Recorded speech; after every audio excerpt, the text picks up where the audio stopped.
Who is this man? He had, as his contemporaries relate, the voice of one who can speak with gods and men and animals. He had the eyes of a man who had met with God face to face, eyes with the wisdom of the ages. He was one with his country and his people, but was most violently attacked by his countrymen and was forced to end his days in a foreign land. Who indeed is this man?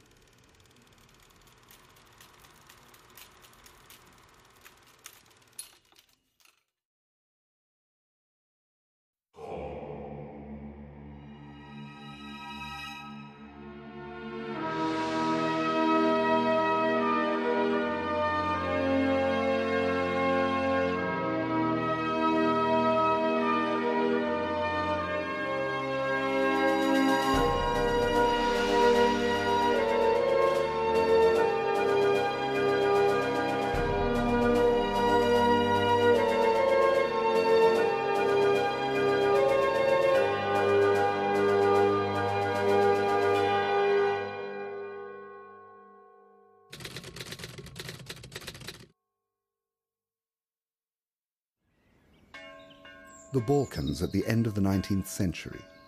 Small, poor, and struggling for liberation from Turkish occupation, suffering Serbia was looking longingly towards Europe.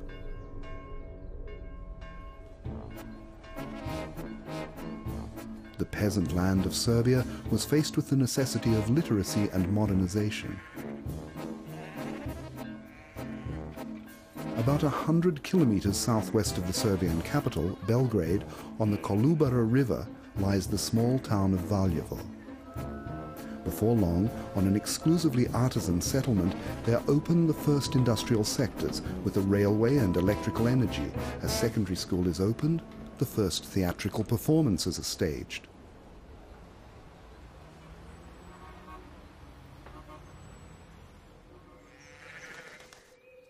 The village of Lelic, not far from Valjevo, on the slopes of Mount Povlen. Before the most tempestuous days of Serbian history, before the uprisings of Karađorđe and Miloš, a man called Ante Jovanović, from Banjani in Montenegro, moved in the 19th century from Bosnian Srebrenica to the village of Lelic. He was distinguished in both uprisings by his love for God and his country, and when the second uprising was ended, he was chosen as the governor of the Valjevo region of Podgorina with his seat in Lelic. Ante had two sons, Sima and Velimir, and his family divided into two groups, the Simićes and the Velimirovićes. So here we have the Velimirovićes. There were several households of them. There were both Sava Velimirović and Novak. They were all brothers, kinsmen. On the other side, there were the Radosavljevićes, the two sides at one time being one group of brothers. So it was reckoned. There was one ancestor, and then there were two brothers. This is Bishop Nikolai's home. Here is where he was born. Nikola Velimirović was born 2 days before Christmas on December 23, 1880, according to the old calendar, or, according to the new calendar, on January 4, 1881. His father was Dragomir and mother Katarina, née Filipović, both of them from the village of Lelic. Now we are coming to the home of Granny Kata. We greet each other and kiss her hand as we all respect her. This was what everyone in the village called her, Granny Kata. It could be said that the Velimirović family was not simply a peasant princely aristocracy, but also a spiritual and priestly one. On Saturday evenings, when the week's work was all done, we gathered together to pray to God. In the evening, my grandfather, the head of the household, would call us all to prayer. We had no chapel in the house. In bad weather, we prayed in the house, in fine weather out of doors. The starry heavens were the dome of our church. The moon was indeed an icon, and dearest granddad was the priest. We crossed ourselves and prayed, looking at the earth and looking to the stars. The prayer ended again with deep bowing and a loud amen. When I recall this prayer in my memory, I feel more piety, more humility and more comfort than I ever felt in any of the big cathedrals of the world, in Europe and America. Nego što sam osjećao u svim velikim crkvama sveta. Bishop Nikolai recorded his memories of this period of his life.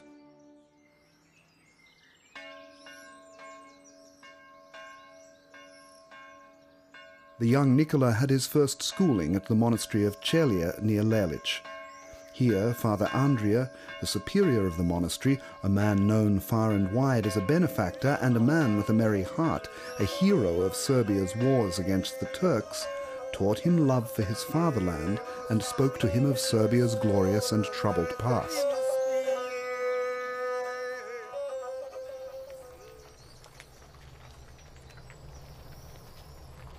The teacher, Mihailo Stuparevic, had never had a better pupil than the young Nikola, and therefore he made the greatest efforts to ensure that Nikola, after finishing his primary education, should continue his schooling at the Valjevo Secondary School.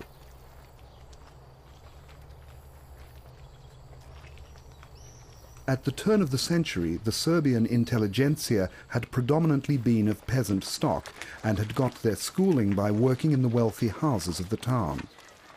Many of Nikola's friends were educated in this way, and he himself first lived in Valjevo with his old teacher, Mrs. Milka Čobanović, who had in her youth been the first love of Milovan Glišić, and he helped her around the house. She was, in fact, that famous Milka in the Old Town songs. Yes, indeed, Serbia had been and still was a small country.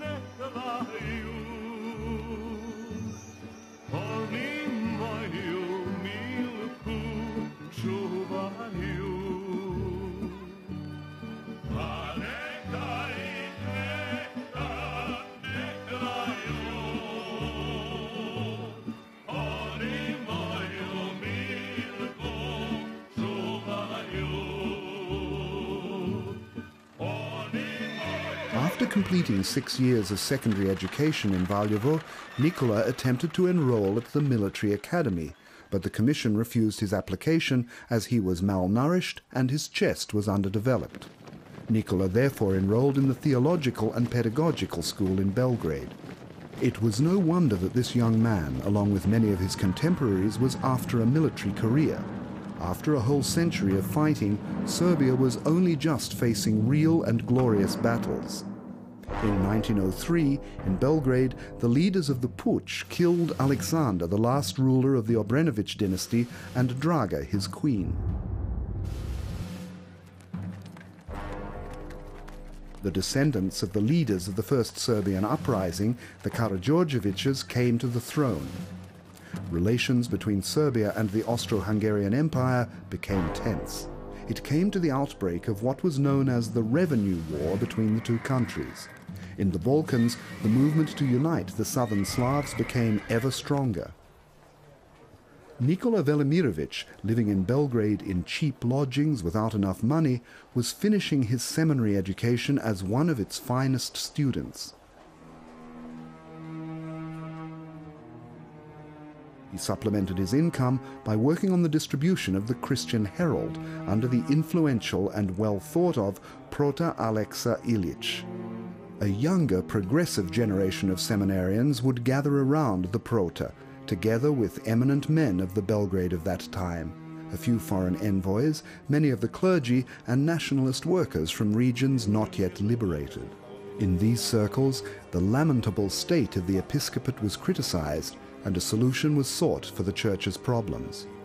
Nikola wrote and published his first youthful and uncompromising newspaper articles in the Christian Herald. Let the person who brought up the question of the causes of the decline of faith and morals among us see one of its causes in this very fact and give it firm emphasis. We can only ask for our readers' attention, fulfilling our obligation to the Church, but those responsible in government can give no further thought to the inevitable consequences of such action. Following the practice of the day, Nikola, after completing his studies at the seminary, was first employed as a teacher. This was in his home area in the village of Dračić, about 10 kilometers south of Valjevo. The young teacher took from Belgrade to Dračić not only his diploma from the seminary, but also a serious illness, scrofula, which he'd contracted through his life in damp and dank accommodation and poor food. The doctors prescribed sea air for him.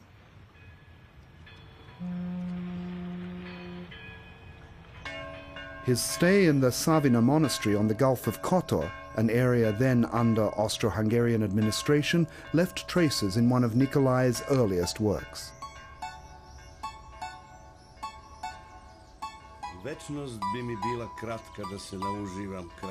Eternity would, for me, be a short time fully to enjoy your loveliness, you beautiful Boka. Farewell, you pearl of this land. Farewell to you, proud Savina, that sits like a white swan beside the sea. Give, oh give courage to your loyal children, that most noble race of men, that they may endure in patience, with faith and hope, while awaiting the days when the hope of the Serbs will be fulfilled. Glorify, oh glorify the name of the most holy Mother of God, that she may, in her great mercy, hasten the day when all Serbs will be taken up into glory.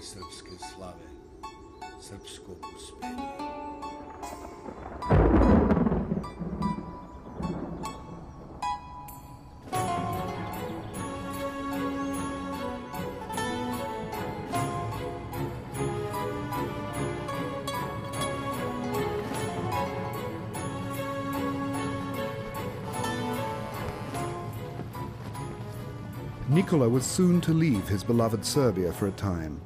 After teaching for a short while in Leskovice, a village close to his own Lelic, Nikolai received a stipendium to continue his studies abroad. An eyewitness tells that Nikolai's departure to study abroad was decided in a conversation between Prota Alexa and the newly crowned King Petar I. We are preparing everything for the great state of Yugoslavia. I want to send people for study who will be bishops in the new state. Find out who these youngsters are. The Prota, without thinking twice, replied to him, I could give you one name at once, Your Majesty, Nikolai Velimirovich. Nikola Velimirovich. When Nikolai arrived in Belgrade from the village where he was teaching, the king received him. Go where you will and study what you will, but you must graduate in theology, as I want you to become a monk afterwards. Nikolai asked the king to defer a final decision until he had thought about it and asked his parents' blessing. Be that as it may, Nikolai received a grant to study at the Old Catholic University in Bern, it being the most suitable Western university for Orthodox students. A generous grant allowed him to travel outside Switzerland and hear lectures by the finest theological professors in the German universities. After having passed his diploma examinations in Bern, Nikolai completed his doctorate on the theme The Apostolic Faith in the Resurrection of Christ as the Foundation of the Doctrine of the Apostolic Church.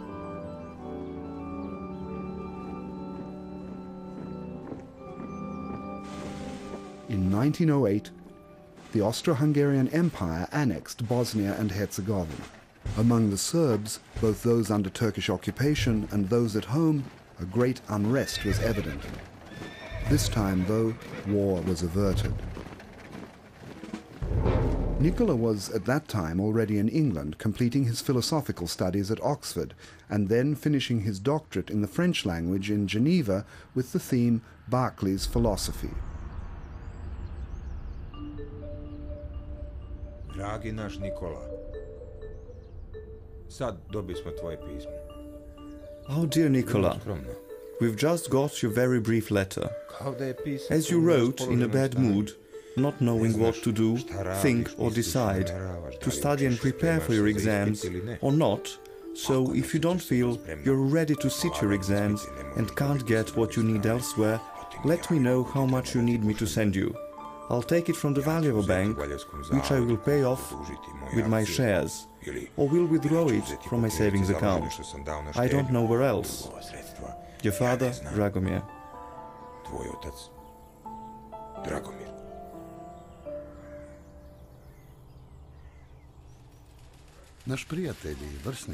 Our friend and worthy colleague, Nikolai Velimirovich, a doctor of theology who has spent a year in England and is working to finish his theological studies, has just most successfully completed his doctorate in philosophy.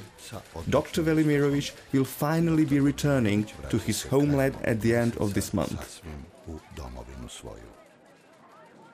He returned to Belgrade with 2 diplomas and 2 doctorates.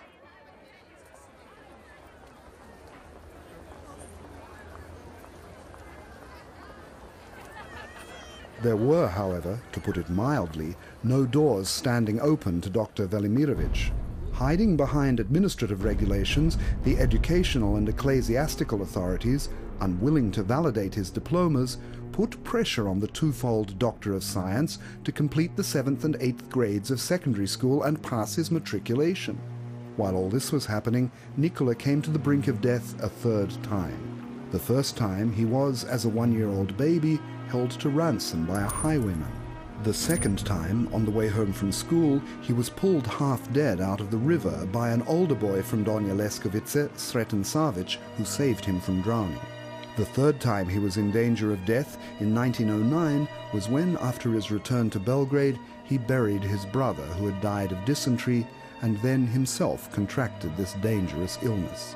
After 3 weeks of treatment in the state hospital, the doctor let it be known that he was so ill that God alone could save him. Dr. Nikolai Velimirovich wasn't alarmed by this attitude on his doctor's part. If God has need of my services, he will spare me. After 6 weeks of serious illness, he was completely healed. He went straight from the hospital to the Metropolia and made it clear that he wanted and intended to fulfill his promise about the monastic profession.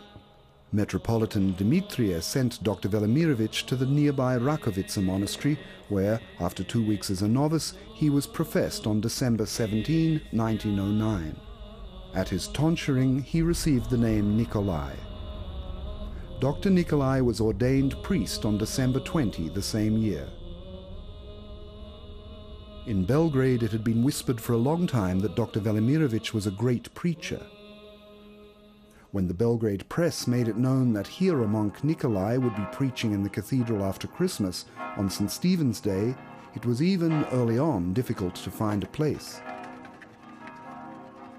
The elite of Belgrade, one could say the nation's leaders, academics, university professors, generals, and even the king came to hear his sermon.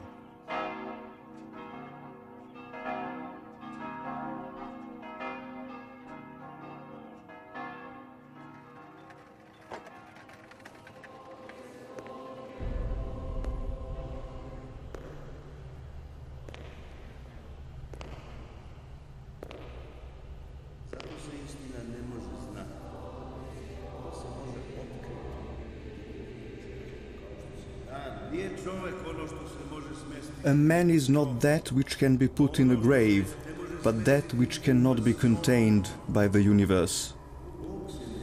God does not hide himself from man. A sinful man hides from God, hides until he can see him no more. The Church must inspire the structure of a country, not imitate it. But his hearers, among whom were rationalists and atheists, were each of them bewitched, or rather enraptured, in a state of ecstatic fervor till then unknown to them. A great preacher was born. When the king left the church, Nikolai welcomed a group of enthusiastic local residents.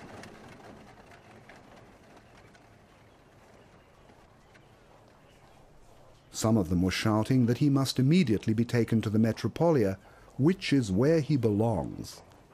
This overzealous enthusiasm on the part of the people probably had an effect on the decision by Metropolitan Dimitrie, a few days later, to send Dr. Nikolai to study in Russia, to deepen his orthodoxy. From the time of his first academic debates with students and professors, he became known in St. Petersburg. It was, of course, learned that the monk with the double doctorate was spending some time at the faculty, and that he was making use of his time in Russia to get to know the people, to travel around that great country and become acquainted with the churches, monasteries, and holy lavras. Under the influence of the works of Dostoevsky and Soloviev, Dr. Nikolai began to think about the universal man, in contrast to Nietzsche's Superman. The hero monk Dr. Nikolai Velimirovich, at the king's decree, is appointed an assistant tutor at the seminary of St. Sava. The salary will not be enough to support you, and so how can you, out of it, set aside anything to pay your debts? Before this appointment, the theological faculty of the University of Bern once again offered Dr. Velimirovich the position of assistant tutor at the university, and at the same time the editorship of the well-known journal, the International Theological Review, which was produced in 3 languages.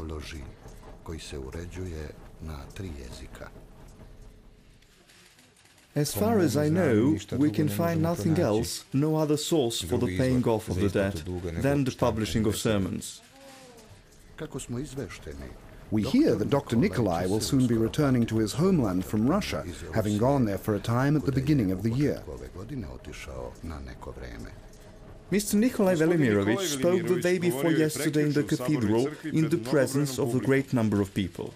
And today, when troublemakers are openly praising him, this doctor has no Orthodox degree. In the circumstances, it is necessary for us to watch this gentleman a little more, to say something about last year's self-advertising sermon at Christmas and about his study of Njegoš and religion. Praise and attack. There's nothing moderate where Nikolai is concerned. This is a fate that will accompany him throughout his life. Nikolai begins to write more extensive works. They first appear as articles in journals and are then published as books. Njegoš's religion. To many of our contemporaries, both rich and poor in spirit, religion appears as some old fortification, the corners and vertices of which are in ruin, the walls of which are pierced and worn through, its gateways fallen in, its doors twisted, and its thresholds broken up. But religion, as a creative force in man, is not dead but alive. It is today just as vivifying and powerful as it was in former times, except that today it is presented and expressed in a different way than formerly.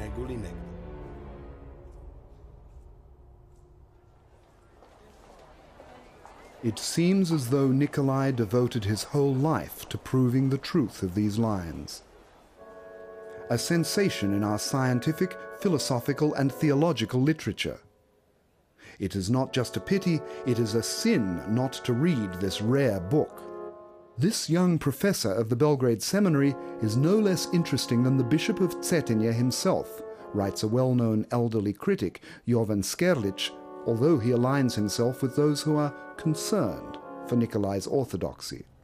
According to Skerlic, on the other hand, Nikolai's evident gift is dangerous to young people, as he deludes the masses and has a bad influence on the younger generation, replacing reality with the ideas and beliefs that ideas and God's love are the fundamental laws of this world. The history of the Serbian Orthodox Church as one of the local churches of Orthodox Christianity developed through the ages at the point of encounter between East and West, 2 Christian confessions and 2 faiths, Christianity and Islam. The Christianization of the Serbian tribes was a long and complicated process which, beginning at the time of the labors of the holy brothers Cyril and Methodius and the phenomenon of literacy among the Slavs, was gaining strength. The founder of the ruling dynasty of the Nemanjićes, Stefan Nemanja, decisively opted for Eastern Orthodoxy. Nemanja's son, Rastko, who in monasticism received the name Sava, became the first Serbian archbishop, and the Serbian church became autocephalous. Saint Sava's work on the religious and cultural development of his people left an enduring mark on the history of the Serbian church and people. In the time of Emperor Dušan Nemanjić, the Serbian church achieved the status of a patriarchate. After the Serbian lands fell under the Ottoman Empire, the church in truth became the institution that preserved the identity of the Serbian people. Naturally, during this period of slavery, the general educational and theological level of the clergy fell significantly. And so the church of the 19th century was, for the most part, awaiting the liberation of Serbia with moral courage and with the fundamentals of the faith kept safe. However, a generation of intellectuals educated in Western universities had drifted away from the Orthodox Church and begun to look on it as a conservative dead weight in the process of modernization and of embracing Western democracy. At the time at which Nikolai began his activity in Serbia, the clergy was not held in much respect, often being even the subject of ridicule. It wasn't expected that anyone in the church hierarchy would follow in the footsteps of the first Serbian archbishop, Saint Sava, that anyone at all would be able to combine the deep roots of Orthodox spirituality with modern cultural currents, and should in truth clear away the dust from the historical paths of the Serbian people. Of course, the phenomenon of a man like Nikolai was an embarrassment to many people. To be a man, even a great man, is a small thing. Be ye gods, say the Holy Scriptures. To be a man, this is a small thing. To be gods, this is the greatest of all. But Nikolai continued to study the sciences, philosophy, theology, and art. He continued to preach and write, and began to engage in intensive national activity. He was greeted in Sarajevo as an already well-known preacher. His words were to be remembered. By their great love, the Bosnian Serbs have annexed Serbia to Bosnia. As soon as the liturgy was over, a police officer accompanied him to the first train for Belgrade, having first congratulated him on his gift of oratory.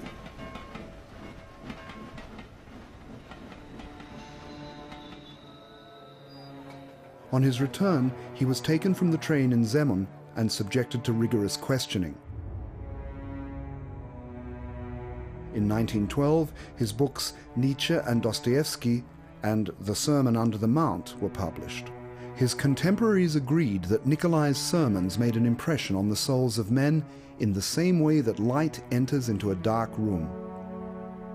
A preacher that the 20th century needed has been revealed. The well-known Serbian writer Branislav Nušić put the sermon on The Great Name as an example of a sermon in his rhetoric.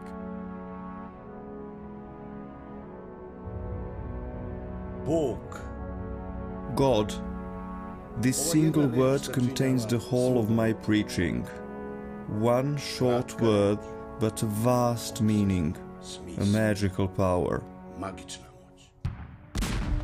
The Balkan War broke out in the winter of 1912. Serbia, together with the other Orthodox countries of the Balkans, moved towards decisive liberation from the Turks. Although he wasn't conscripted, Dr. Nikolai, an assistant tutor in the seminary of St. Sava, refused his salary, giving it to the state for the duration of the war, and set off with the army to the battlefield, not only to preach and console the people in the suffering of war, but also to take part himself as a humanitarian volunteer and helper of the sick and suffering.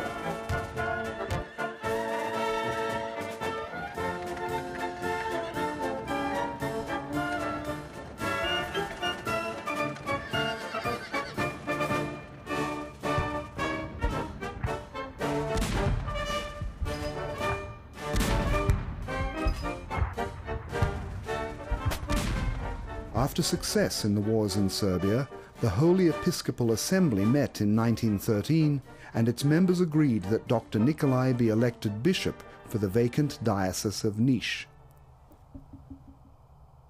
To the amazement of all, Nikolai declared that he was unable to accept election, both because of his attitude to the episcopate and because of the unhealthy state of the church. In 1914, a new book of Nikolai's sermons that he had preached during the Balkan Wars, Above Sin and Death, was published. In it are the words, "There is nothing in the world that makes a man so triflingly puny as the fear of death." The book was published directly before the outbreak of the First World War. European civilization was entering into a serious crisis, but Serbia was fighting for its very existence. The hero monk Nikolai, immediately after the first day of mobilization in 1914, went from Kalinic Monastery to Belgrade and placed himself at the disposal of the headquarters of the city of Belgrade and the supreme headquarters. After that, he went off to the Ajot on the Sava to the front line of fighters in the defense of Belgrade. He gave courage to the soldiers by his presence and his words, and didn't leave the place even when enemy grenades were falling all around and kicking up the earth in various directions. The collapse of the Austro-Hungarian offensive enabled Nikolai to return to Kalinic, both to rest and to continue working on manuscripts already begun.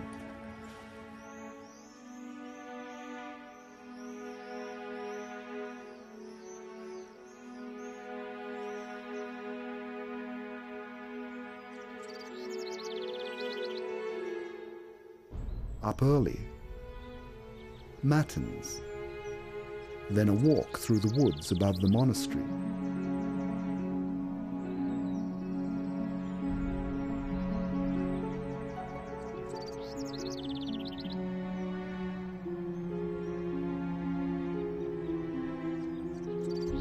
Conversations with the 100-year-old beech trees, and then writing.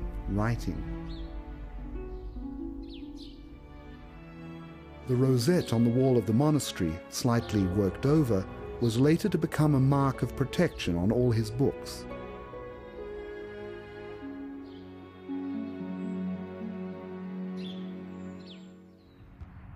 The great early success in the war turned Europe's attention to the little Balkan country. Germany's arrival in the Balkans to help the Austro-Hungarian army created critical times for Serbia. The Allies' aid to Serbia was totally inadequate. In April 1915, Nikola Pašić, the Serbian president, summoned Nikolai to Niš in order to send him to England to explain Serbia's situation and its role in the war. We have agreed, the king and the government, that you must go to London. Tell them that we are in a storm at a sea. A large ship can bear the buffeting of the waves, but what it is like in a small dinghy that is towed by the large ship.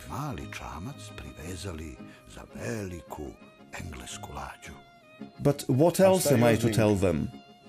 Pašić, Baja as he was nicknamed, gave him a brief answer. It will tell you of itself, Nikolai. As King Peter's chaplain at court, Nikolai went first to Paris, where he spoke before the Yugoslav Council in words which, by their originality and power, stood far out from the words of the politicians present. In London, where he still knew almost no one, he began without hesitation in Hyde Park.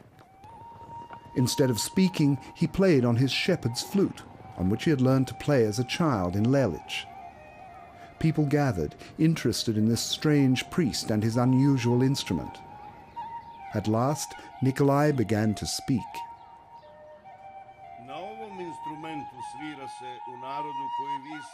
This instrument is played by a people of which you know only evil.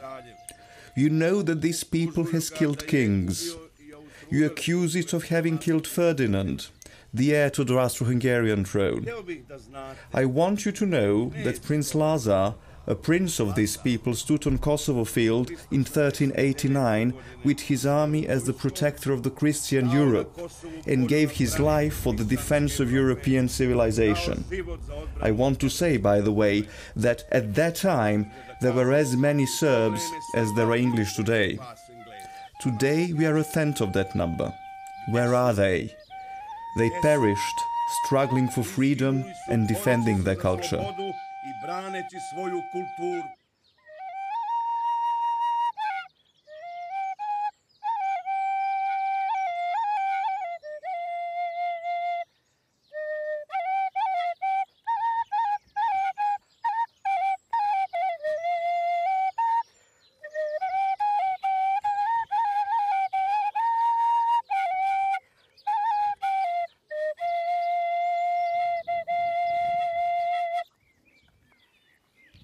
Bishop Nikolai loved the flute.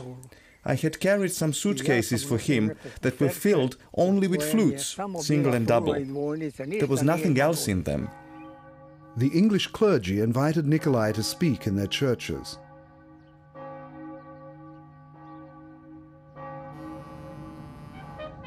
In the second half of June 1915, Nikolai arrived in America. Immediately he arrived, he set to work. In every place to which he went, he, by his talks, sermons, and appearances, received an enthusiastic response from all who saw and heard him. The picture given of Serbia by Austro-Hungarian propaganda gradually lost its pitch-black color. Were Rome to have such a friar, it would give for him the whole land on which the Vatican is built, declared the president of the Croatian community in Pittsburgh. American journalists filled the papers with articles on the fighting in Serbia. What sort of man is this? He, in a few sentences, destroys whole books that the Austrians have written about Serbia. In Chicago, the chief rabbi declared, "This is the greatest man I have met in my life." Americans in Kansas City. The three greatest men in the world are the prophet Jeremiah, John the Baptist, and Nikolai Velimirovich. He gathered help and volunteers. At the end of the war, the great American scholar of Serbian birth, Mihailo Pupin, bewitched by Nikola's ability, was to declare, "That which was done in the Middle Ages by Saint Sava in foreign climes has been done in these days by Nikolai for the Anglo-Saxons." Serbia was entering its most difficult period. Enemy armies were occupying the land from all sides, and the Serbian army was retreating across the frozen Albanian mountains. Hunger and typhus were decimating the suffering soldiers. Nikolai returned to London towards the end of 1915. The great English cathedrals were unable to contain all Nikolai's hearers when he spoke. Entry was only possible for those who had previously obtained tickets. Nikolai knew no rest. It happened that he would speak 5 or 6 times in one day, and that in different parts of London. The head of the English army literally said to the head of the operative division of the High Command of the Serbian army, General Milan Milovanovic, "What are you so afraid of when 3 armies are fighting for you? Your army, the Allied army, and a third army, Father Nikolai." When in 1916 the whole of the contemporary world was gathered together for the Shakespeare tercentenary, Thomas Hardy, John Galsworthy, Rabindranath Tagore, Bergson, Romain Rolland, Santayana, Metternich, Sienkiewicz, Nikolai also spoke. All those present were astonished at the appearance of this black monk, and even more at his perfect English and the content of his sermon. I do not know Shakespeare. It is impossible for me to know him. But Shakespeare knows me. He has described me. He has described all the secrets of my heart in such a way that, reading him, I find my very self in him. Before St. Vitus Day, Vidovdan, June 28, 1916, the Archbishop of Canterbury sent a letter to all the churches saying that that day was to be observed as a Serbian day. Hieromonk Nikolai spoke in St. Paul's Cathedral in London, the first non-Anglican priest to do so.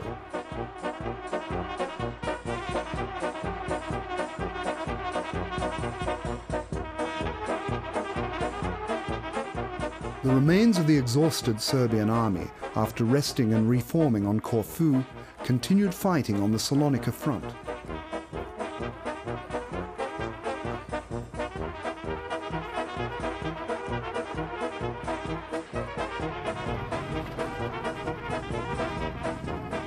The great victory and heroism which was in 1918 to accompany the penetration of the Salonika front by the Serbian soldiers was to bring them worldwide glory and to bring freedom to Serbia. The Serbs and other southern Slavs from the vanquished Austro-Hungarian Empire joined with Serbia and Montenegro in a unified state.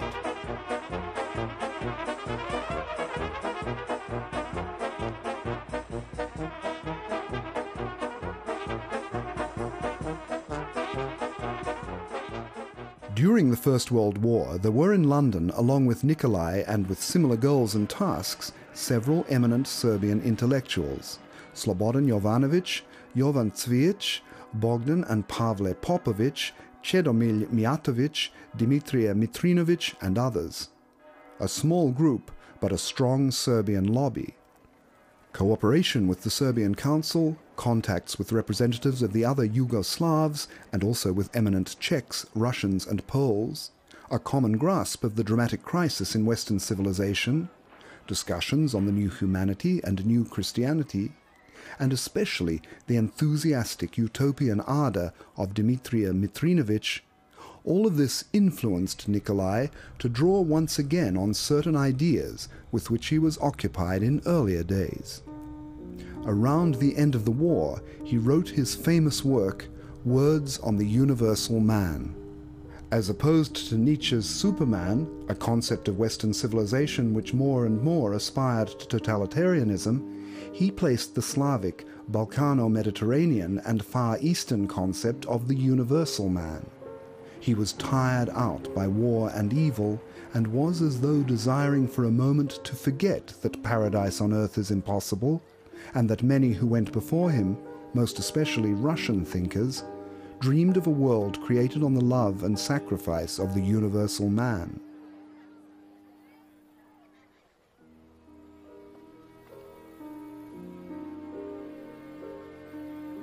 Kada bi se vi učutali kao bogovi, Were you to be as silent as gods, you would be reconciled like gods. Were you to seek yourself in them and not them in yourself, you would hear how they wash one another's feet. It would be heard on all sides, on the Ganges and the Jordan, on the Nile and the Amazon, everywhere, in all the rivers in which you drown one another in their name, they wash one another's feet. Oh, that you would just wash your mouths out. Words on the Universal Man, a religious poetical work with many elements of Eastern wisdom, in which the heroic figure, mythologically seen as Ananda Vrangavran, makes a plea for universal brotherhood, was welcomed by many as one of the most serious books to appear in Serbian culture. Nikolai grasped deeply that Christ, the God-man, couldn't be concealed behind the universal man, either by short-term tactics in the struggle against atheism, or from deep concerns over the destiny of fragmented humanity. Authority. Representatives of the greatest world powers were gathered in Versailles, but God had no representative there. How then could that treaty be believed in? Were not people offending God by not inviting Him to be present and put His seal on that treaty? Did not Great Britain, a Christian country, sin against God by not inviting Him to be on its side in this instance, when victory became a reality?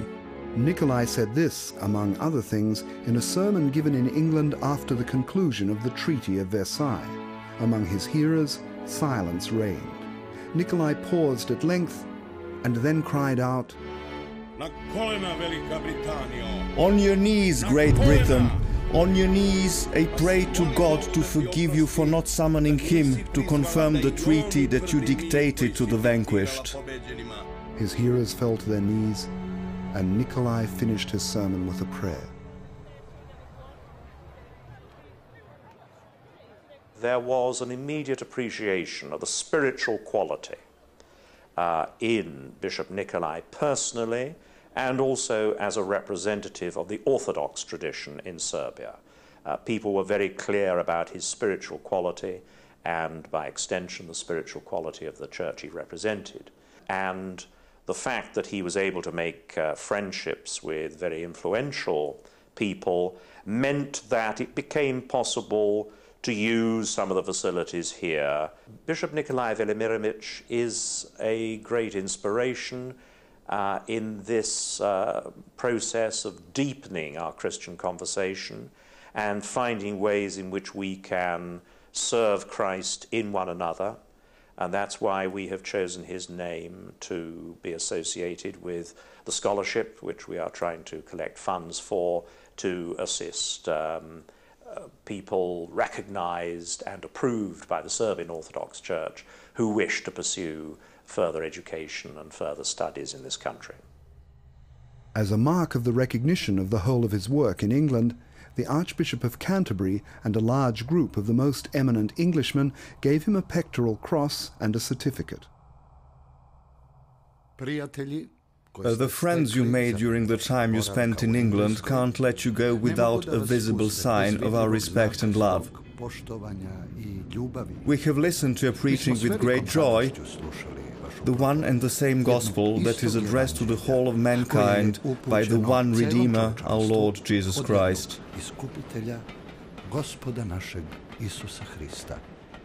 While he was still in England, the Holy Episcopal Assembly of the Serbian Orthodox Church in March 1919 elected Dr. Nikolai to be bishop of the Diocese of Žiča. Arriving in Serbia, Nikolai thanked them for the honor, but once again refused episcopal consecration. The Serbian president, Stojan Protic, followed by various prominent people, attempted to persuade Nikolai. Yes, yes, these brethren and gentlemen is your thinking. Nikolai must simply become a bishop and everything will be all right. But other and much more vital necessities and questions are silently passed over, which must be thought about and acted on. This is not just a question of filling the empty place brought about by the death of a bishop.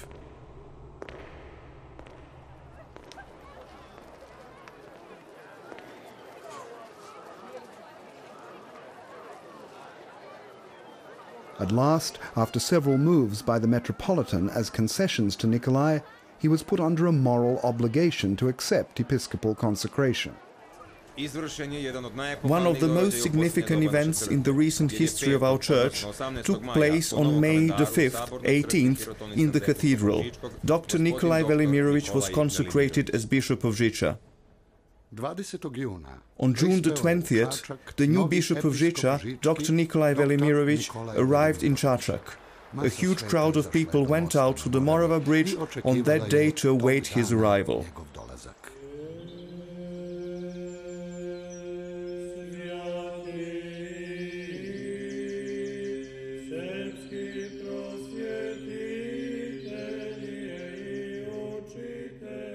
In 1920, the United Serbian Orthodox Church in the new state of the Serbs, Croats and Slovenes received once more its former status of a patriarchate. Around the end of the same year, the assembly released Nikolai from his duties as Bishop of Žiča and appointed him Bishop of Ohrid. Both the assembly and Patriarch Dimitrije considered that Nikolai was the person to bring the people of this small and remote diocese, in which there were only about 30 priests, and those semi-literate, to the faith.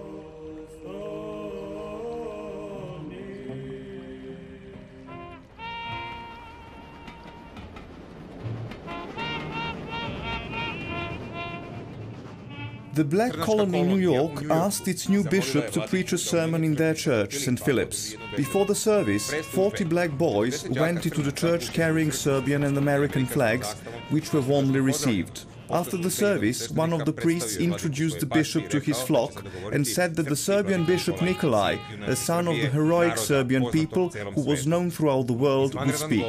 An extraordinary sermon was followed by the Serbian anthem, Bože pravde, sung by 1,500 throats.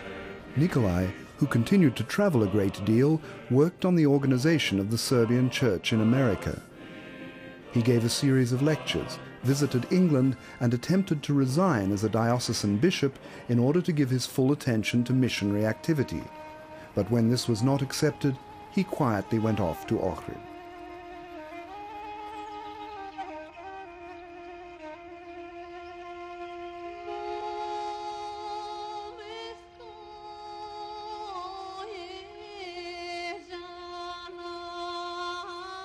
Almost everyone who knew him says that this was a great change of direction in his life.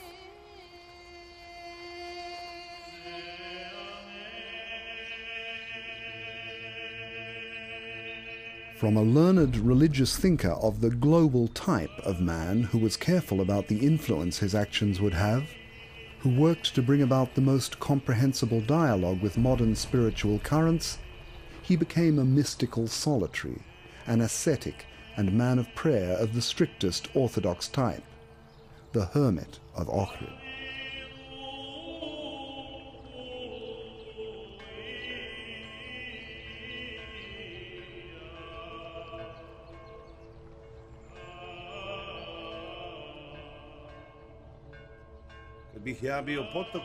Were I a mountain stream, I would be thinking, not of my uneven path, but of the lake that is awaiting me.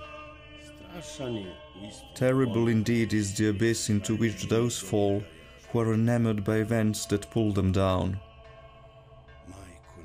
O Heavenly Mother, my only love, set me free from slavery to events and make me thy slave.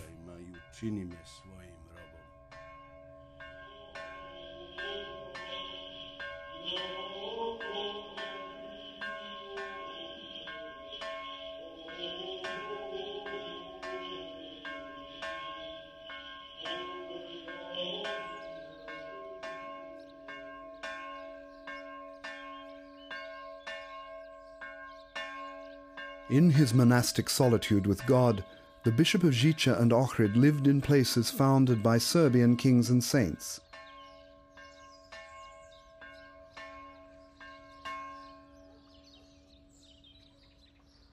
Simply, without personal needs. His whole life was poor, lived among a people as modest and poor as he was. God's people. He carried God in himself.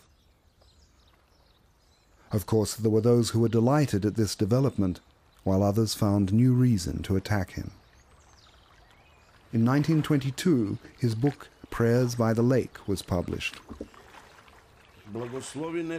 Bless my enemies, O Lord. I also bless them, and do not curse them. My enemies have done more to drive me into thy hands than have my friends. My friends bound me to the earth. My enemies loosed me from the earth's bonds, destroying all my hope in the things of earth. They made me a stranger in the earthly kingdoms, and a useless dweller upon earth. As a wild beast that is hunted finds a more secure shelter than one that is left in peace, so I, persecuted by my enemies, find my safest refuge hidden within thy tabernacle, where neither my friends nor my foe are able to destroy my soul. Bless my enemies, O Lord. I too bless them and do not curse them. My enemies have thought me to know, as few know, that a man has no enemy in the world but himself.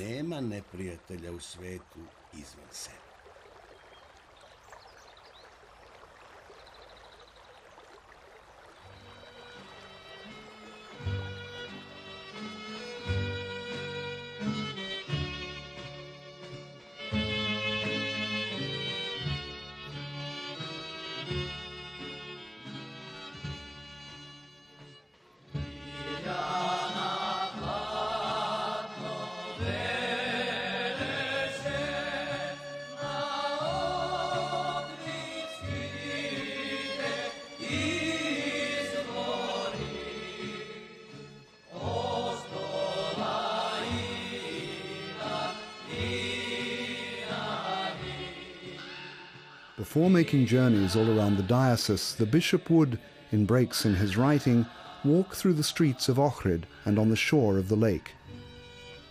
It is said that during these walks he was accompanied by ravens which he fed, referring to them as wise birds. One raven in particular was always hopping around the bishop, behind and before him. It was as though Ananda Vrangavran, in a symbolic presence, was seeking of the bishop a further, deeper knowledge.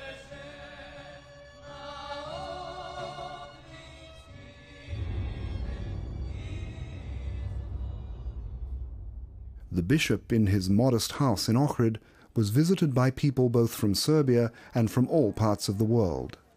From Shumarian peasants through members of English aristocratic families right to the famous Indian writer Rabindranath Tagore. He and Nikolai had been friends for many years. Nikolai, who had studied Eastern thought, once took Tagore to give a lecture in Belgrade at Kolarec. In Ohrid, Nikolai visited King Alexander and his wife. The king's relationship with Nikolai went through various phases.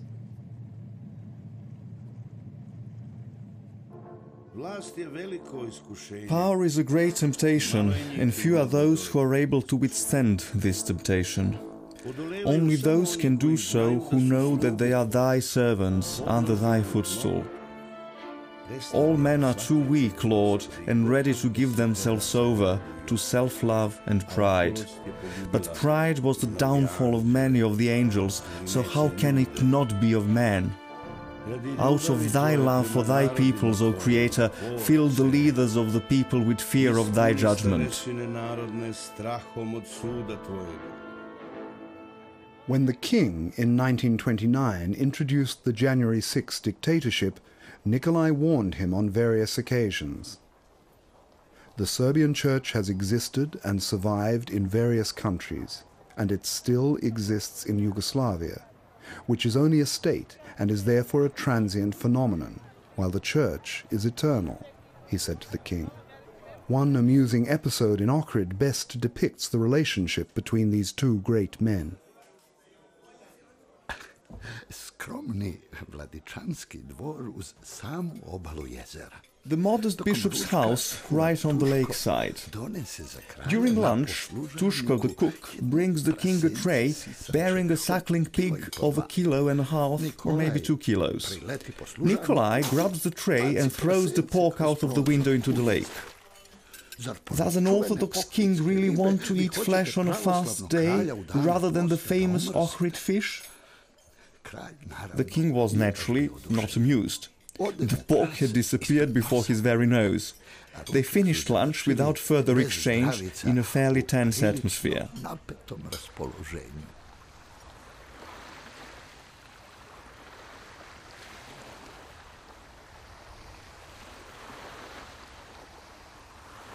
Nikolai had a sense of humor and often knew how to use it, both in conversation with people and also in some of his sermons as a means of emphasizing the force of his message. However, his contemporaries remembered him, above all, as a rare and mysterious person. Slobodan Jovanović, the famous Serbian lawyer, historian and politician, wrote this about Nikolai. It was precisely that in him which was reserved, untouchable and mysterious that drew people to him. This was not without reason. That mysterious side of his character was a sign of those men of spiritual power that we are unable completely to understand, and only truly great people are capable of grasping. I was ill with diphtheria, 10 years old, me and my sister. Diphtheria was then almost 50% of people died of it. He came into the room, sat on the bed and gave me a little icon from the holy mountain, saying, "That's fine," and said that I would get better. And then he blessed me. And when he went out of the room, it was as though the Holy Spirit had come in and out.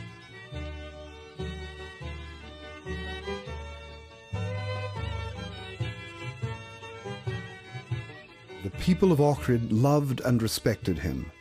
They knew him simply as Grandpa Bishop.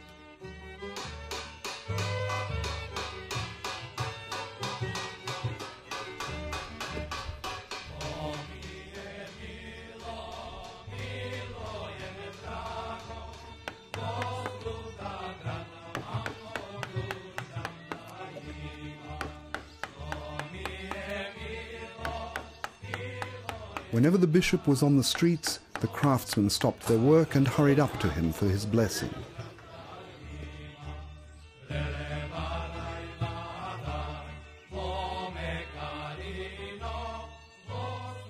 Bishop Nikolai travelled to the Holy Mountain on church business and on to Constantinople, and also once more to America and England. In 1925, Bishop Nikolai took part, together with the Patriarch, other bishops and the King and Queen, in the translation of Niegos's relics to the restored memorial church of St. Peter on the summit of Mount Lovćen. The sermon by the famous writer of Niegos's religion left an indelible impression on all present. Nikolai linked Niegos's virtues with those of Montenegro, a country that has, through the ages, given many great men to the Serbian people. Bishop Nikolai told the enthusiastic Montenegrins that, in the troubled times that were coming, it was necessary to combine the impetuosity of Šumadija with the steadiness of the Montenegrins, combining courage with wisdom.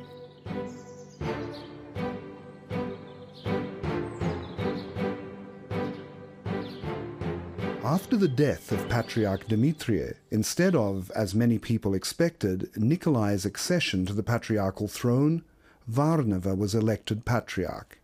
The dioceses of Ohrid and Bitol were combined, and thus Nikolai became the bishop of a far larger diocese.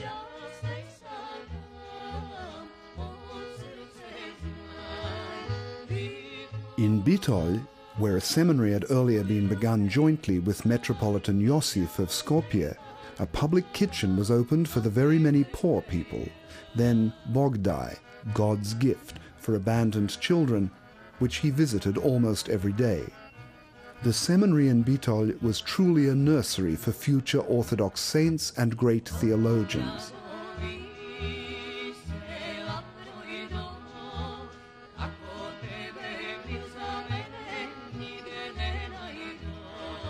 The bishop spent his free time in writing and prayer, sleeping very little.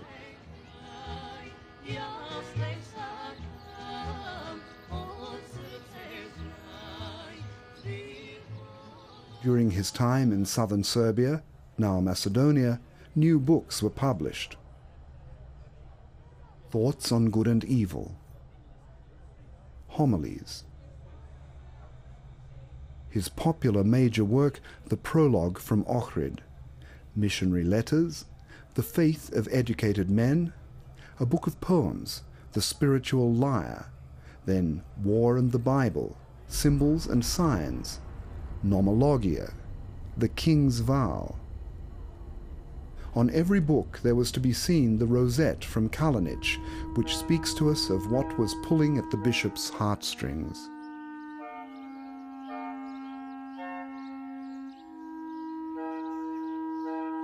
The bishop worked in Ohrid and Bitol on the restoring of old and famous monasteries.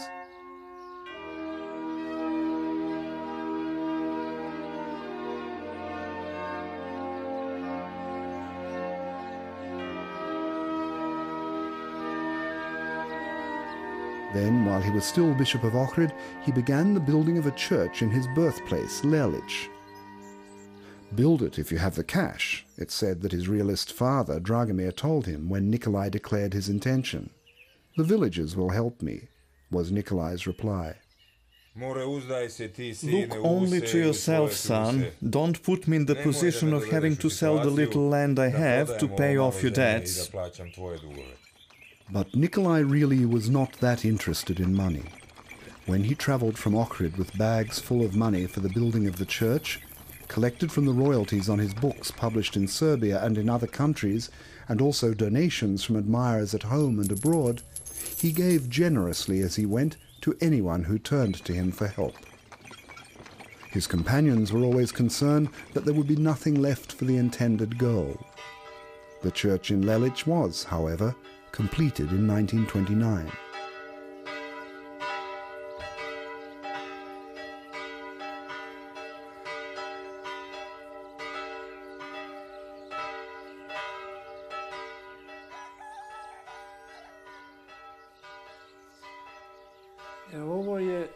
So, this is Bishop Nikolai's room and bed, on which he rested when he came to Lelic.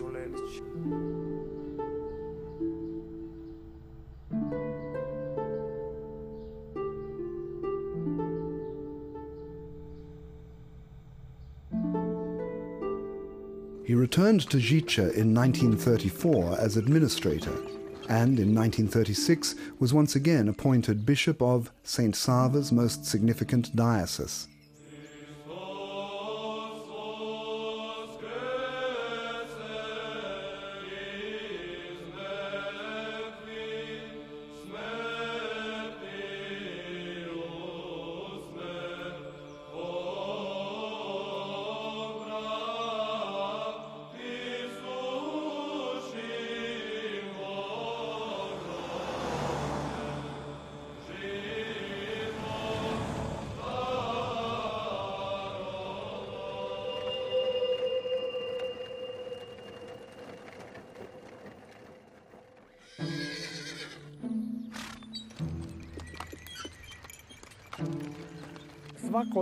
Every morning, the coachman set out from Žiča with a carriage and arrived at exactly 6 o'clock to find the bishop already coming down the steps. Each morning, whether in winter or summer, we went to Žiča, every day without fail. At that time, he had no other vehicle and never traveled in any other.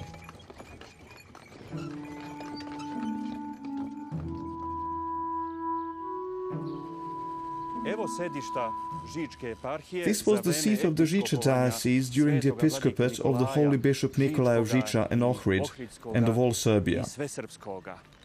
He lived, slept and wrote here. On his return to the Diocese of Žiča, Bishop Nikolai gave himself to the great labor of restoring the existing churches and monasteries and building new ones. He was given yet another title, the Restorer Bishop. The monasteries of Rudenica, Jovanja, the Monastery of the Holy Trinity, the restoration of Žiča, and then the Ascension and the Transfiguration, the Annunciation, St. Elias and the Meeting,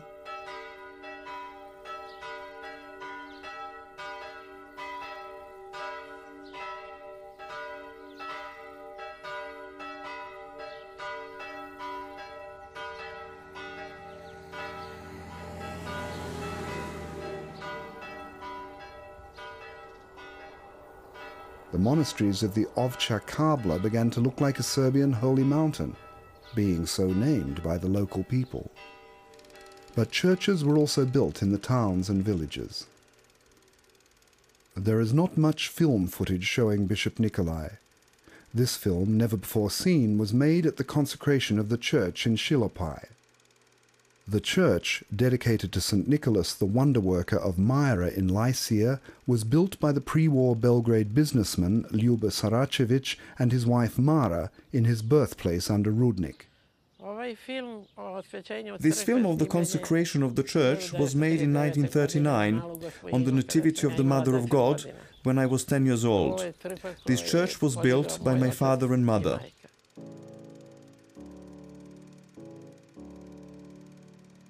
The founders. The welcome at the Kriva Reka railway station. The procession to the church. The welcome in front of the church.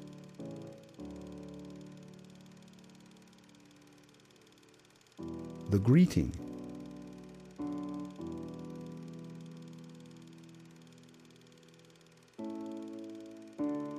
The consecration.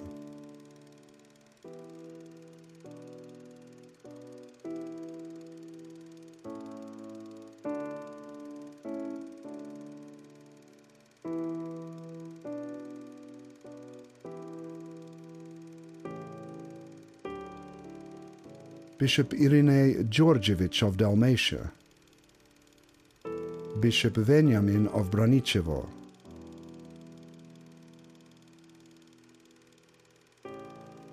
the King's Delegate,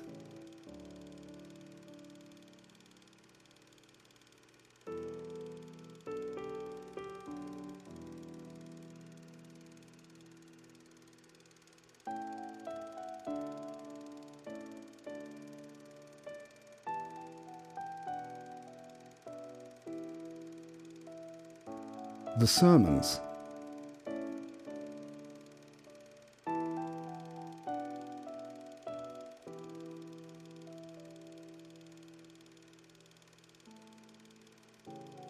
the people in their best clothes,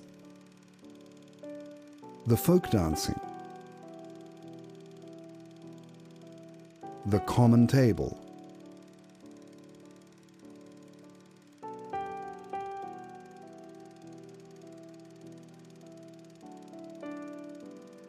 the delegates, the Minister for Justice, Vladica Markovic,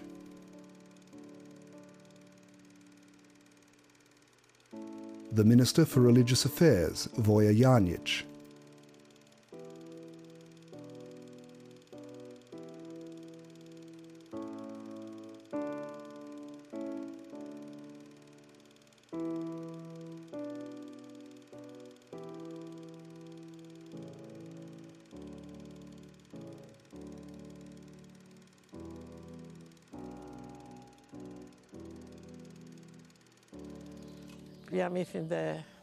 I think it is said that there were about 50,000 people there, people who had come from the surrounding areas, not only guests from Belgrade. In the Kingdom of Yugoslavia after the First World War, an unusual religious and moral movement began to spring up, which was in time to grow into a great spiritual force for the Serbian people. An Orthodox Christian Brotherhood, or devotional movement as it was often called, began spontaneously as a reaction to the spread of atheism and vulgar materialism from the sincere desire for the moral renewal of simple people, laymen from the villages and towns. With enormous missionary enthusiasm, a few of them in peasant dress moved among the people to preach Christ's teaching on salvation. They all desired an active church. The Orthodox clergy were at first reserved towards these devotional groups. Very quickly, though, at the suggestion of the Holy Assembly of Bishops, Bishop Nikolai accepted the spiritual leadership of this spontaneous movement.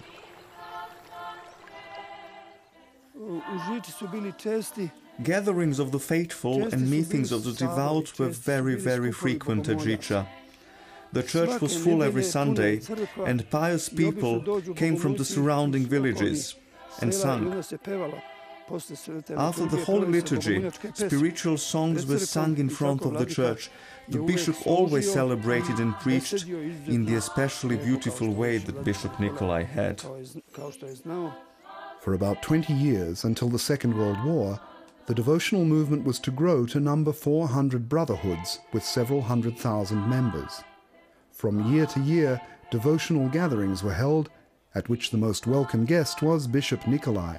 I well remember that year, in 1938, the great gathering at Žiča. This was the biggest devotional gathering. When everyone was gathered, there were 100,000 people, if not more.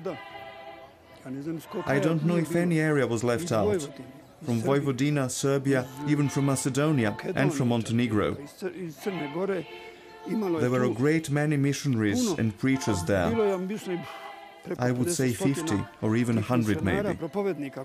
By day and night they went, barefoot villagers, men and women hungry from fasting, with icons carried aloft, singing spiritual songs and crossing themselves, heading for Žiča to pray in their bishop's presence and receive his blessing. And then amazing things were spoken of. For example, how they got on, what sort of reception they had from the people, that sort of thing. And then they recorded some things. In certain places, people refused to receive them. And then, he said, they had to go from one village to another. Don't drive them away, don't throw stones at them, for you could hit Christ, Bishop Nikolai said of the devout pilgrims. After the Second World War, during the time of the communist dictatorship, the pre-war devotional groups and the children of their families did a great deal to promote the survival of the Orthodox Church in Serbia. The greatest number of priests, monks and nuns were recruited from their ranks.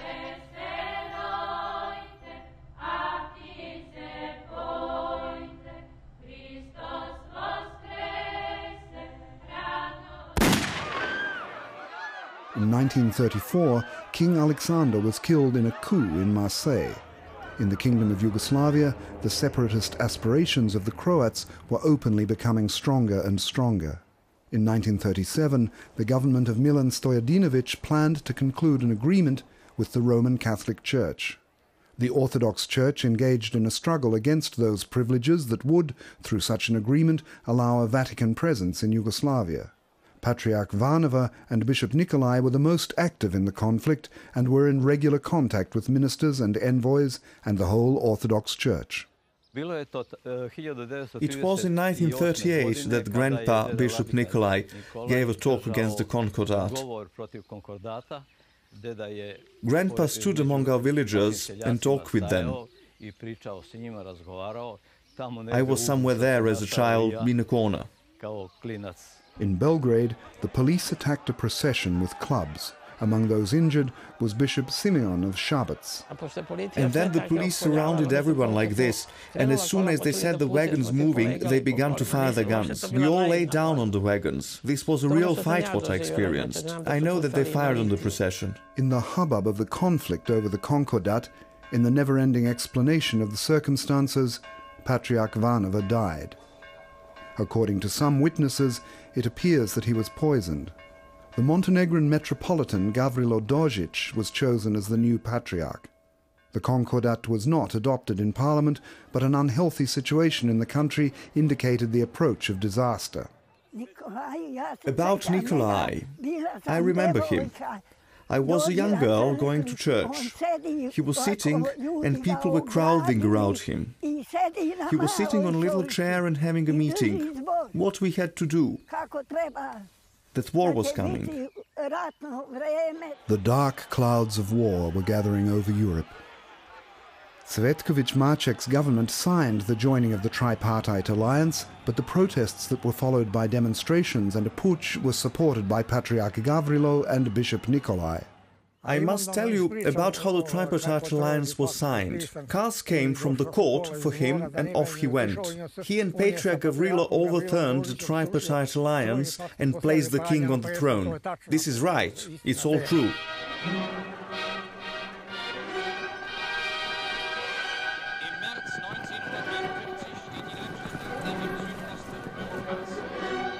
When the Germans occupied Yugoslavia, Bishop Nikolai was at first interned in the monastery at Žiča and then at Ljubostinja.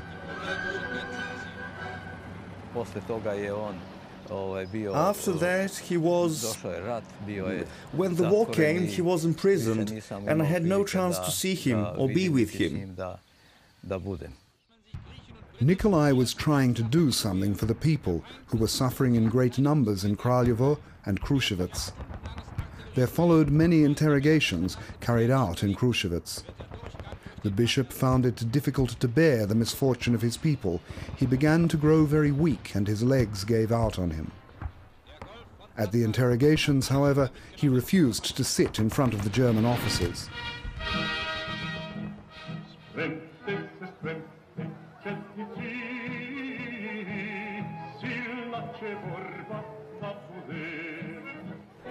Armed Chetniks and partisan groups were active in the area around Ljubostinja, but the bishop was visited in the monastery by clergy and monks. The Germans were suspicious of these visits and set a night watch around the monastery.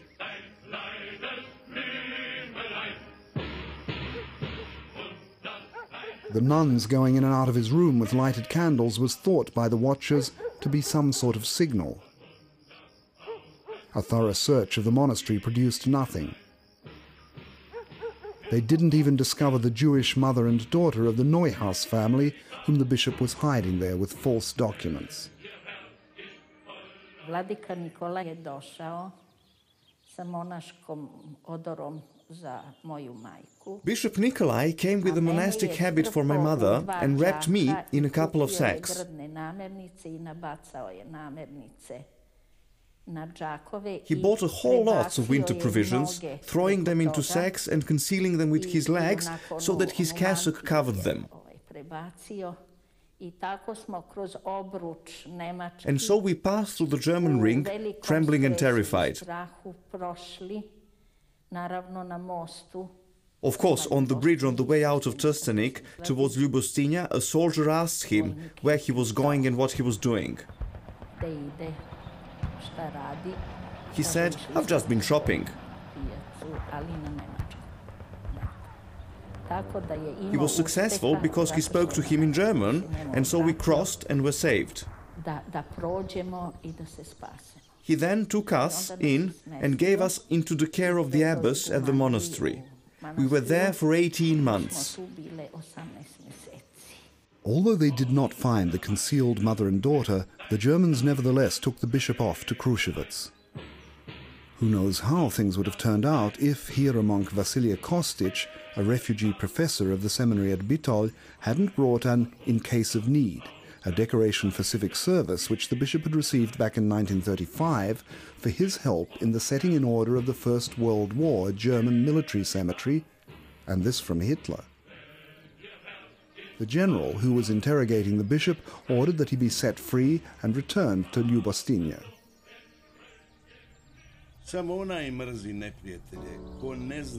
He alone hates his enemy who does not know that enemies are not enemies, but cruel friends. It is really hard for me to say who has done me more good and who more ill in this world, my friends or my enemies. Therefore, Lord, bless my friends and my enemies. At the time of the fighting in and around Kraljevo, the Germans emptied the bombs of 6 planes on Žiča Monastery. An enormous hole was opened in the church and the monastic buildings were burned. This was a hard blow to Bishop Nikolai, both because of his labors and the love he had devoted to the restoration of Žiča before the war. He was left only with his writing. His friends were not able to supply him with enough paper, which was then in short supply.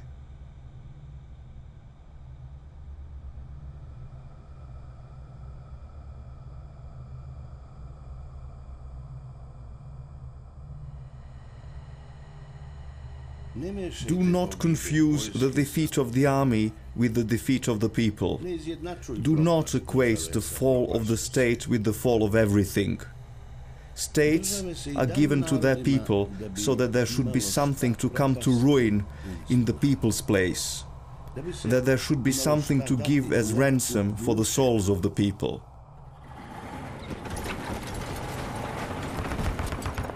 At the crack of dawn on December 3, 1942, the German army blockaded the monastery of Ljubostinje on all sides. They rushed into the monastery during the morning service and took Bishop Nikolai, his nephew Jovan and hieromonk Vasilije off to the monastery of Vojlovica near Pančevo. There many guards were awaiting the bishop in a genuine prison regime. Denied visitors and the possibility of leaving the monastery buildings, they were in prison walls. The prisoners were only allowed in the monastery church on Sundays and feasts to celebrate the Holy Liturgy. The bishop and hieromonk Vasilije gave themselves the task of correcting the translation of the New Testament made by Vuk Karadžić. When a German captain once, on a visit to the prisoners, offered the opportunity to go for a walk from time to time, Nikolai, whose legs were weaker and weaker, answered him. Were I, after such a long time, to go out and walk, I would be so delighted that I would begin to run. Your guards would conclude that I had decided to escape, and they would open fire and kill me. And so I would perish guiltless in error. The bishop did not abandon his sense of humor when things became difficult. When they transferred him to Vojlovica, Nikolai openly mocked at the officers for having sent 14 lorry loads of soldiers for him, one old man. "You would have done better to save your petrol," he said to them then. The prisoners at Vojlovica were soon joined by Patriarch Gavrilo. In September 1944, the Germans took Bishop Nikolai and Patriarch Gavrilo from Vojlovica in windowless railway coaches to the concentration camp of Dachau.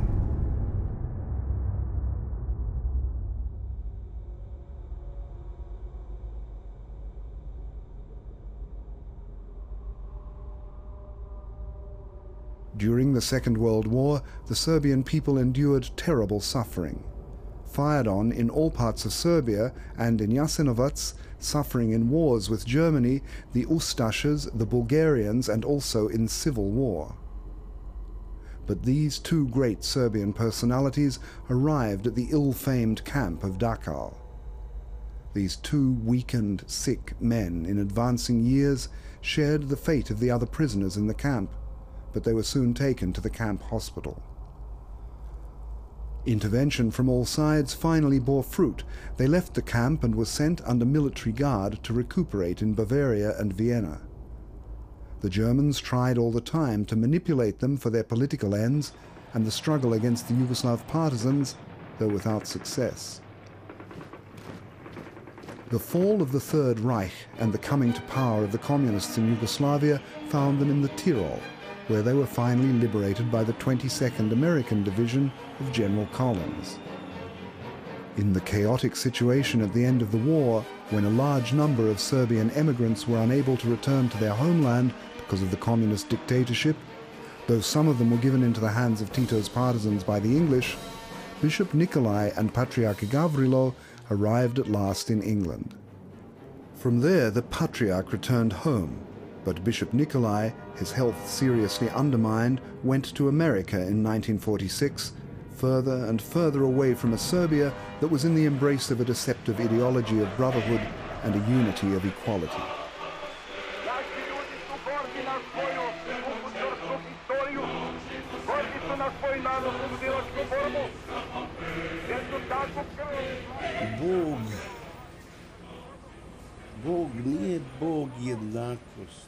God is not the God of equality, but of love. Equality would exclude all justice, and all love. It would exclude all morality. From the grave of love, there grows justice. From the grave of justice, there grows equality. Look more closely unto yourself, and you will see that you never in fact desire equality. That which you desire is not an equalizing of all, but the rising up of the small and weak to the great and powerful. But, not having the power to rise up the small and the weak, you drag the great and powerful down from their heights to the level of the small and weak.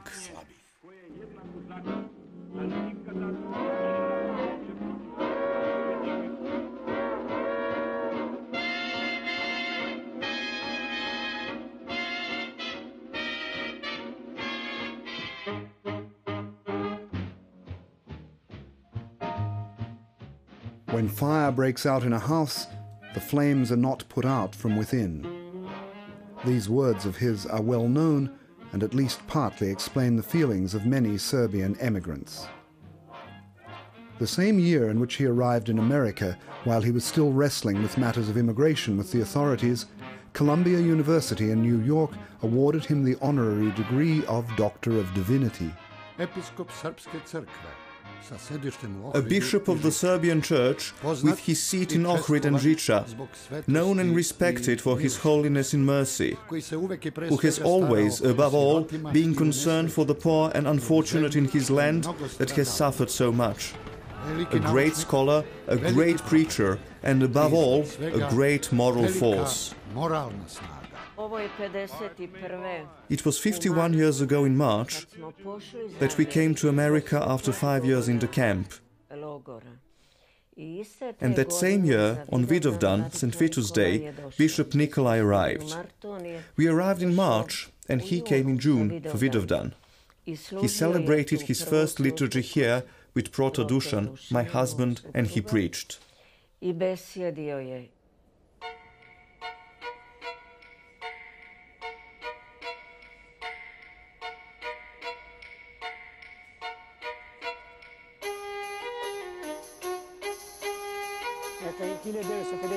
So then, in 1952, when Holy Bishop Nikolai came to consecrate this church, I was a young man. There were about 4,000 odd people here. Quite simply, everyone came. The press was also here, you know, and his talk was published. He even preached part of his sermon in English here in this church. It was an event of first-class importance, first class. The Serbs were then still completely, well, people from whom you had no need to keep your distance, of whom it was thought they were worthy of respect.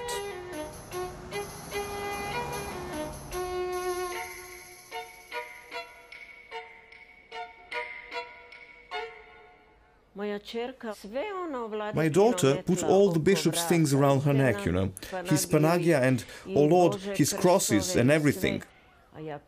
I ran to her and grabbed hold of her, but he said, no, no, no. Don't touch her. She is a little girl. Just you dress up. You need to dress up.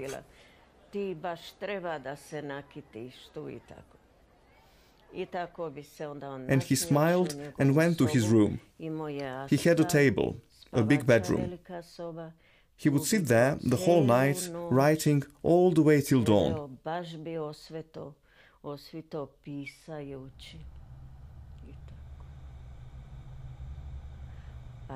But he didn't like television, no.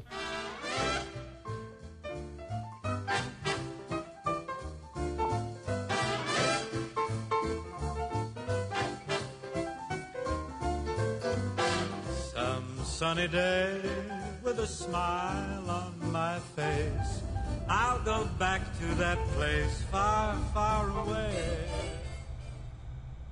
Both Orthodox and other Christians counted Bishop Nikolai among the apostles and missionaries of the New World. Various groups of constantly bickering Serbs vied with one another around the bishop, trying to draw him onto their side. O discord and jealousy, daughters of the serpent of hell! Where would it live if there were no Serbs? Nikolai's friend from pre-war days, Uncle Stevan Tolic, sang on one occasion. It is worse still now.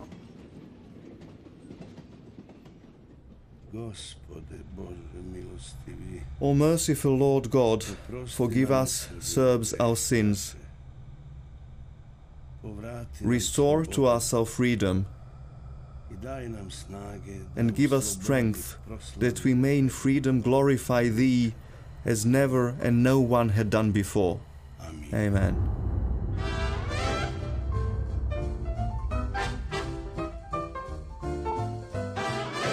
Nikolai continued his missionary work in America and wrote sermons.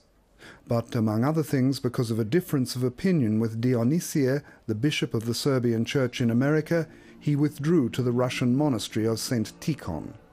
There he taught in the seminary and was given the post of rector. He never ever indulged himself. He lived extremely modestly. One suit, one cassock, one of everything. He never had a suitcase or anything like that. As far as was possible, he kept in touch with Serbs in Serbia. He answered letters, encouraging, teaching, and sending help. He wrote to his nephews, Jovan and Tiosav. I am unable to live without speaking and writing. I would not be allowed into my country, but I am too old to be sent to prison. There were many in Serbia who remembered him, but the new regime proclaimed him a traitor and an enemy of the people and prepared to put him on trial and condemn him. His citizenship of the new Yugoslavia had already been stripped from him. Nikolai's books were read only in secret.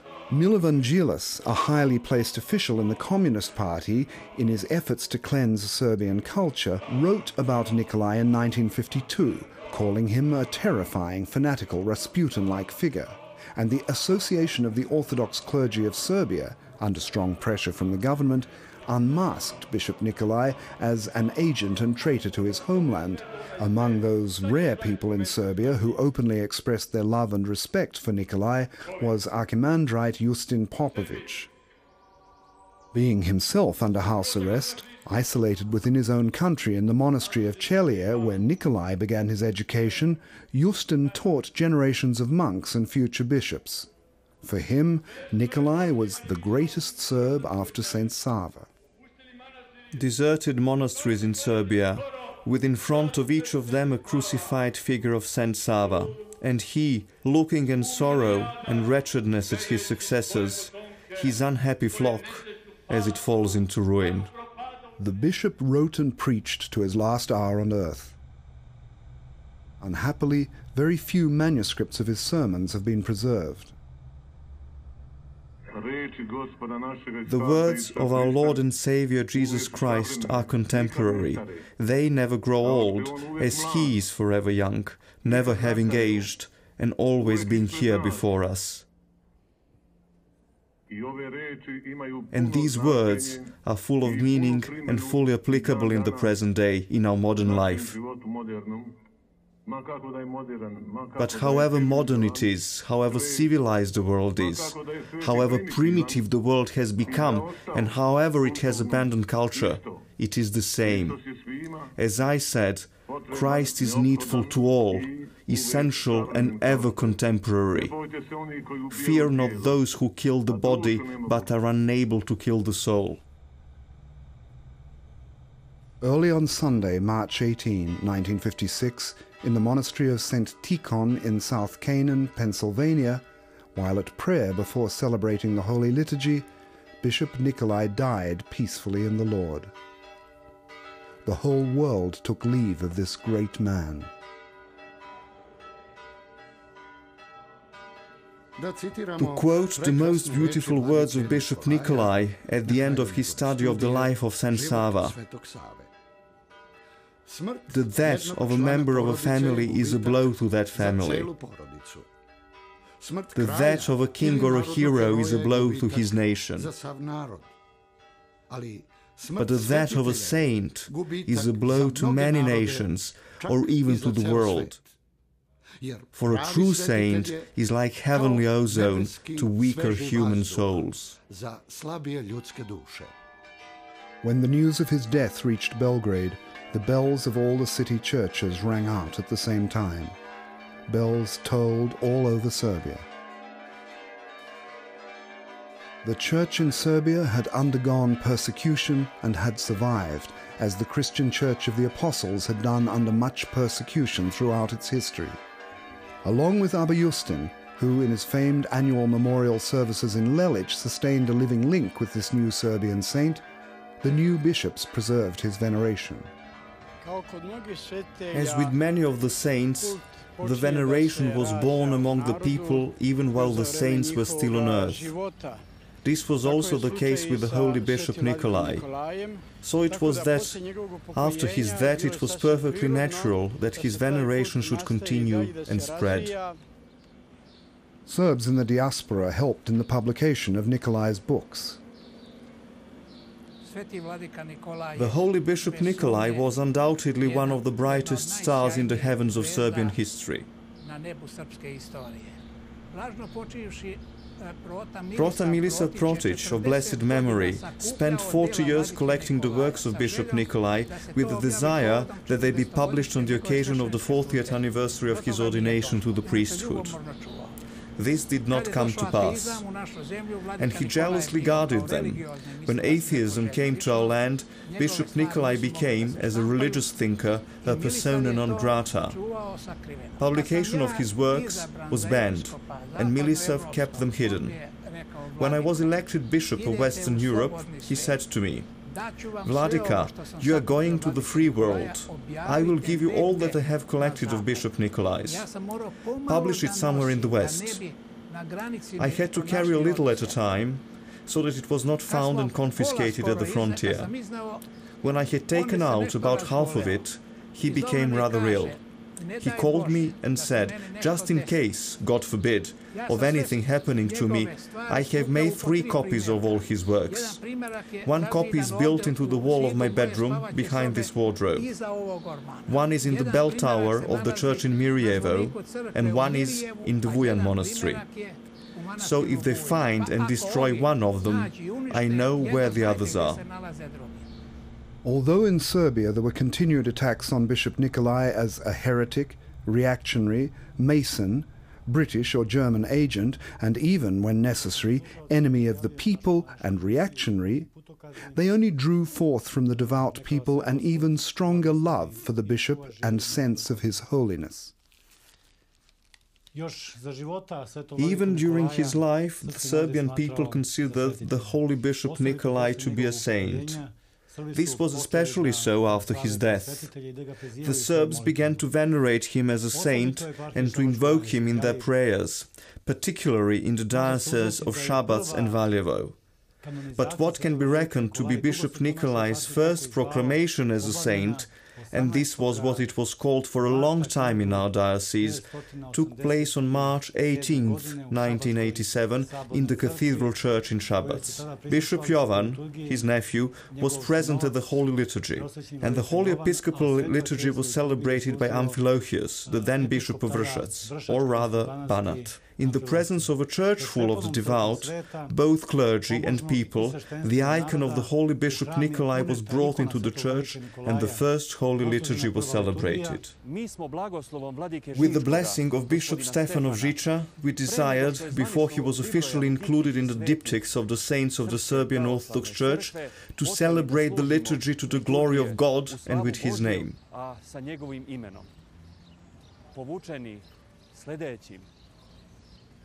We were urged on by the sense that we had the right, before the official proclamation, to glorify the saint whose holiness was spreading abroad during his lifetime here in his centers of Žiča and Kraljevo. The first frescoes and icons of the Holy Bishop Nikolai were begun. Then, when we came to our church, the Cathedral of Christ's Resurrection, where we are now, I see the large icon of him on the holy table. It is really big, so big.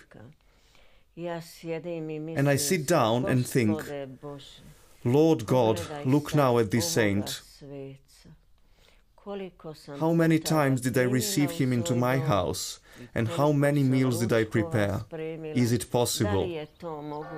Finally, in May 1991, Bishop Nikolai's relics, which had lain in the monastery of St. Sava in Libertyville for 35 years, set out on their journey to Serbia. A great many Serbs in America and Canada took a tearful leave of the relics of their bishop.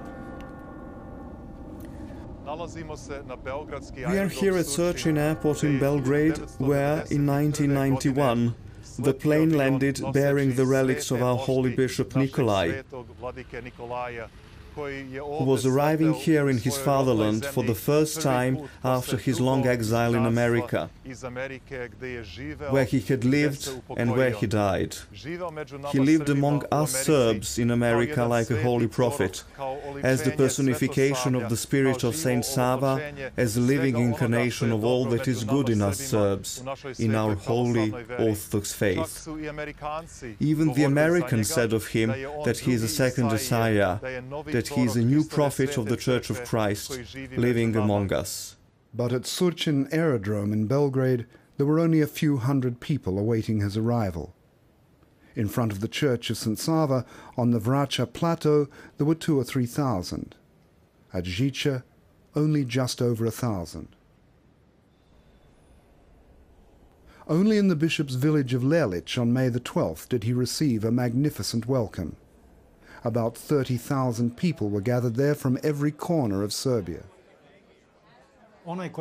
Anyone who was present that day in the monastery of Lelić will never forget it. To begin with, the whole Serbian people were gathered that day at Lelić, and the hearts of all who did reverence to the Holy Bishop Nikolai were utterly filled with love for our Holy Bishop, a son of the Valjevo area. It was so moving and touching a sight to see the columns of people who that day poured into Lelić, and most especially when his relics arrived at the monastery, when everyone fell to their knees, reminding us of the unforgettable reception of the relics of the Holy Prince Lazar when they traveled around Serbia at about the same time. The Serbian people was, at that time, entering into a great time of trial. The new government, although it was for strategic reasons tolerating the church, had not heard or understood the messages that many years before Bishop Nikolai had confided to the future. There were not many Serbs who heard and understood it.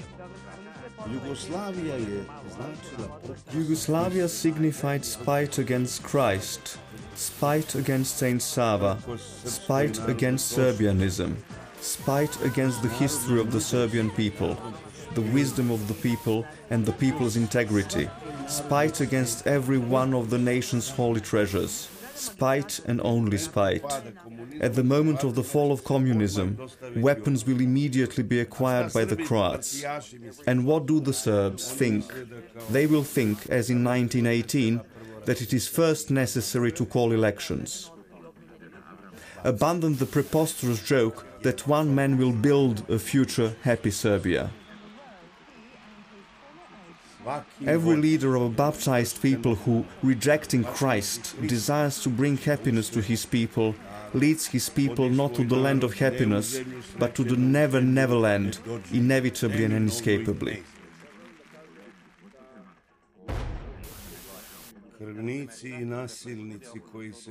The murderers and tyrants, who at other times retreated in terror through darkness and tight places, have now become leaders of the leaders and princes of the princes.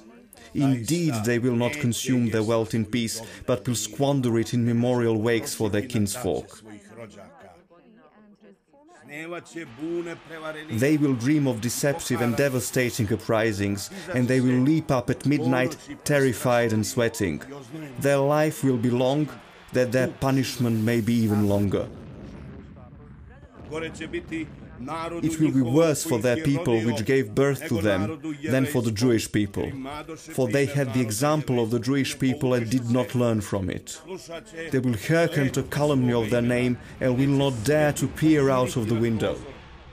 They will look on their people enslaved in great lines and will be afraid for themselves. And they will listen in dreams and in waking to the cursing of their name, and they will tremble but will not be able to die.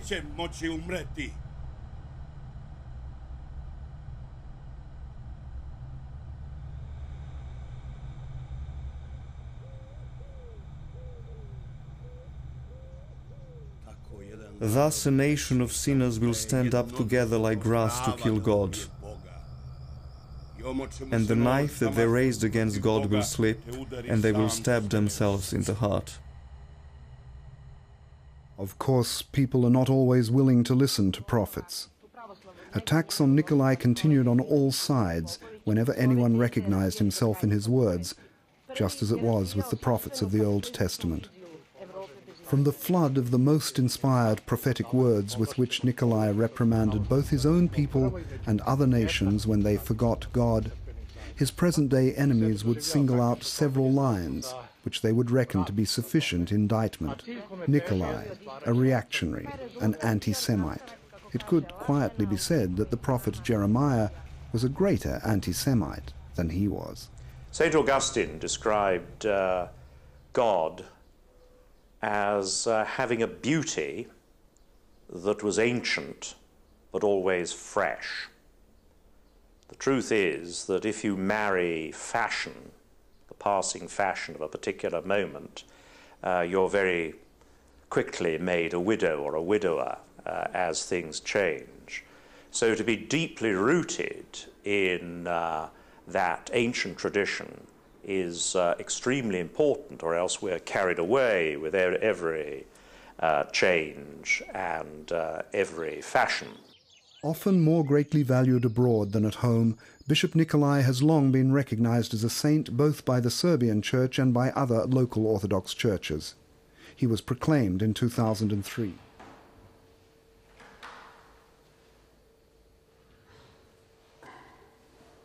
The date for the celebration of the new saint was determined as March 18, the date of the saint's death, and May 3rd as the date of the translation of his relics to Serbia.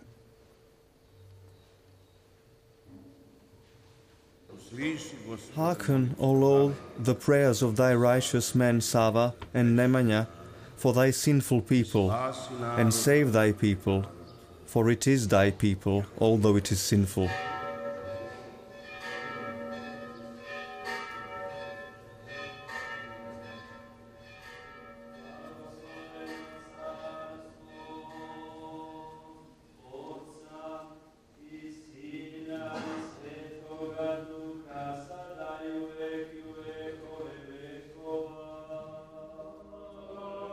Saint Nikolai the Serb, an unattainable greatness, a spiritual pillar and bastion, the most brilliant Serbian preacher and theologian, the greatest Serbian religious writer and thinker, a universal man, and more than that. Saint Nikolai the Serb.